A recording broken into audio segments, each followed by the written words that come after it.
Hi வணக்கம். இந்த மட் இன்டர்லாக் பிரிக்க வாட்டர் அப்சர்ஷன் டெஸ்ட் எடுக்க போகிறோம். ஐஎஸ் கோட் நாம்ஸ் படி தான் இந்த டெஸ்ட் நம்ம பார்க்க போகிறோம். இப்போ ஃபஸ்ட்டு பார்த்தீங்கன்னா கல்லோட ட்ரை வெயிட் வந்து ஃபஸ்ட்டு நம்ம நோட் பண்ணிக்கிறோம்.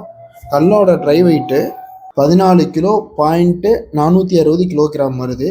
இதுக்கப்புறம் இந்த கல்லை கொண்டு போயிட்டு ஒரு பக்கெட்குள்ளே நல்லா முழுகடிச்சிடறோம். தண்ணி நிறைக்க முழுகடிச்சிடறோம்.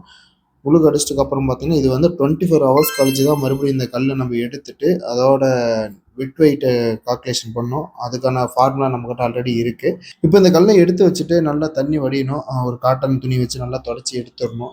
எடுத்தால் தான் அதோட நேச்சுரலான ஒரு வெயிட்டு எடுக்க முடியும். இது ஃபுல்லாகவே நம்மக்கிட்ட இருக்கிறது எல்லாமே ஏ கிரேடு கல்லு தான். நிறைய பேர் வந்து வாட்டர் அப்சர்ஷன் டெஸ்ட் கேட்டுகிட்டு இருந்தாங்க. அதனால தான் இந்த ஃபைனலாக நம்ம இந்த டெஸ்ட்டை பார்க்க போகிறோம். இதோட வெட் வெயிட் பார்த்தீங்கன்னா 14 கிலோ 910 கிலோ கிராம்ஸ் வருது. இப்போ ஃபைனலாக அதோட ஆன்சர் என்னன்னு பார்த்துடலாம்.